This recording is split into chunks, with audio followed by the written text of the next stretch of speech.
Hi, welcome to the podcast by Dr. Sushma Singh. Let us start conversation on Unit 26 ODL Problems and Prospects. And our topic is quality assurance in the study materials. In the recent years, there have been growing concerns on the issue of quality of distance education course materials. Conceptually, the notion of quality control in distance education has an industrial legacy. In the industrial sense, quality is an error free, totally reliable product or service that fulfills the expectations of the customers at a given price. Quality is also understood in terms of the fitness of the product in conformity with a set of expected standards. Such a notion emphasizes the specialization of efforts and the division of labor.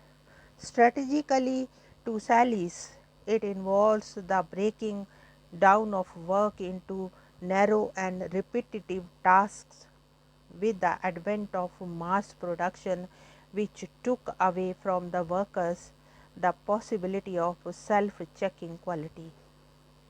A strict division of labor developed from it and necessitated the expansion of the system of inspection known as quality control.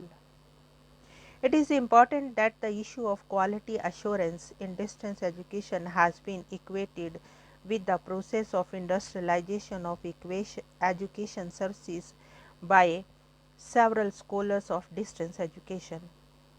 To Otto Peter, it is it to be the most industrialized form of education in view of the technology used, division of labor involved and adhere to quality assured in the product of this industry.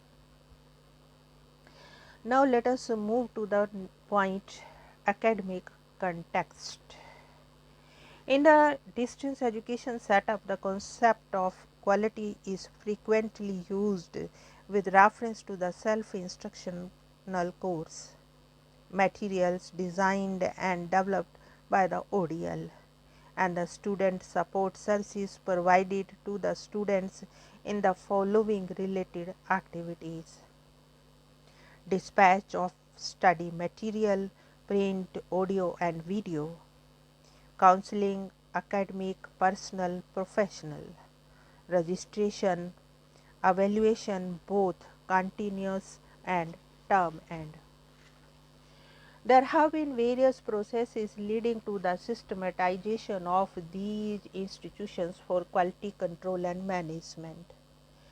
A host of activities are suggested by the scholars towards this endeavor: collaborative, non-hierarchical course teamwork, reworking and redoing on the draft of the material with due consultation with subject experts, pre-testing of course materials, proper orientation of distance teachers and academic counselors, monitoring of student assignments, collection of feedback from students, evaluation of course materials by the experts, revision of course materials at periodic intervals, etc.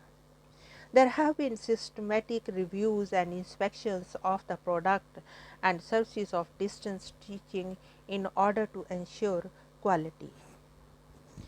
Now the next point is emerging political context.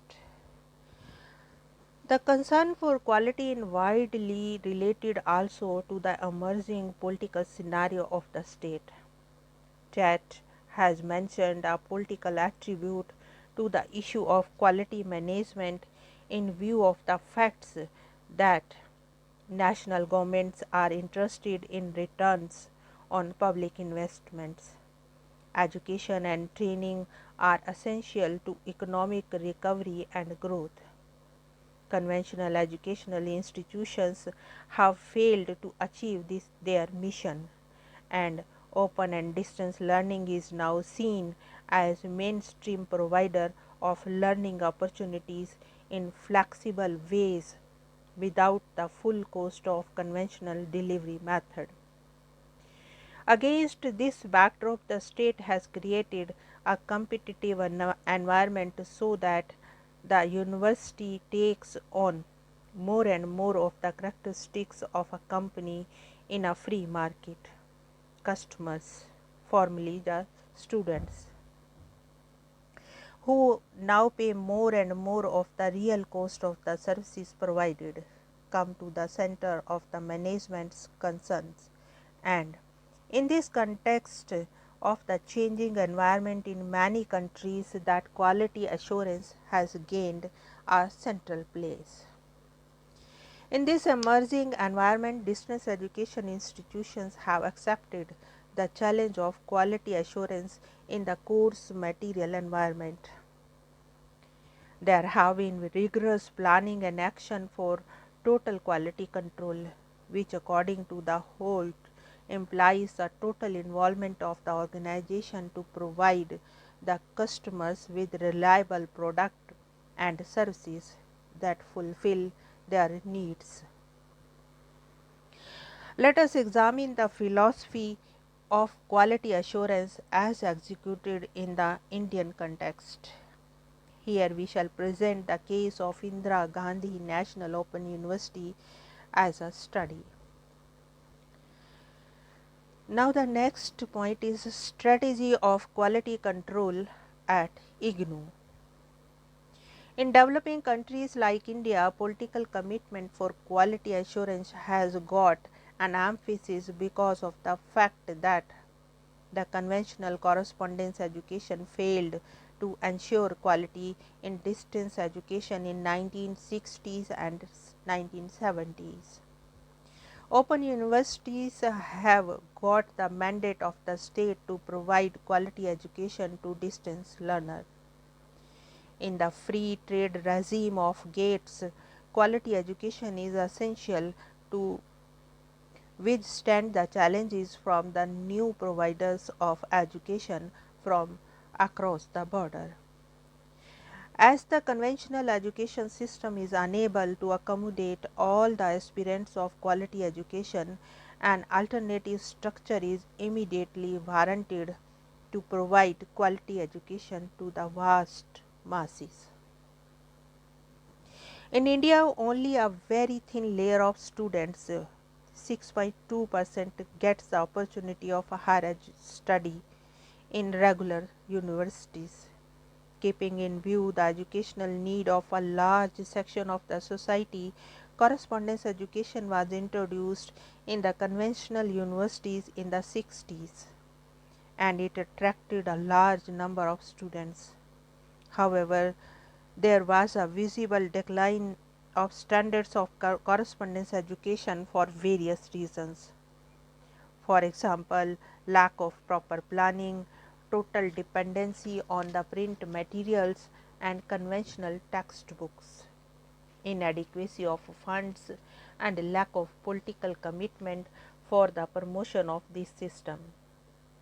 In the background of increasing demand for distance education, the revolution in the mass communication and increasing social and political awakening in the country on the one hand, and the decline in the standards of correspondence education on the other.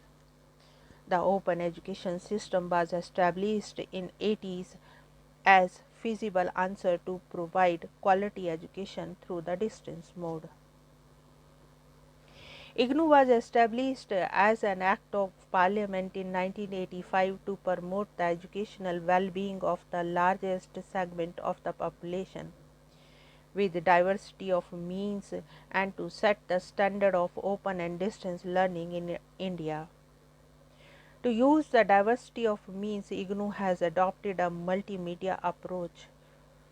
Full self-instruction print material supplemented by audio-video inputs of course development, and is in the process of integrating ICT with its programs.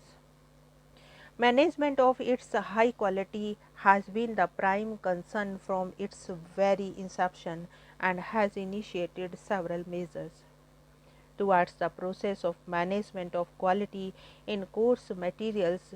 Teaching faculty has initiated the following steps: forming expert committees with nationally and internationally reputed experts available in India, organizing societies of workshop, core group, brainstorming session to frame and design the more elaborate, advanced and up to the date syllabus, involving reputed teachers and experts in the writing of course materials and in editing the content of the course materials, organizing workshops of course writers and course editors to acquaint them with distance education pedagogy and to ensure quality. Besides recruiting young and well qualified academics, IGNOU organized a series of workshops to orient these academics in distance education and provide them the required skill for the development of self instructional course materials. Assessment and evaluation of students' performances. Various international agencies like Overseas Development Administration (ODA) of UK, Open University UK, Japan International Cooperation Agency, Japan and the Commonwealth of Learning have also extended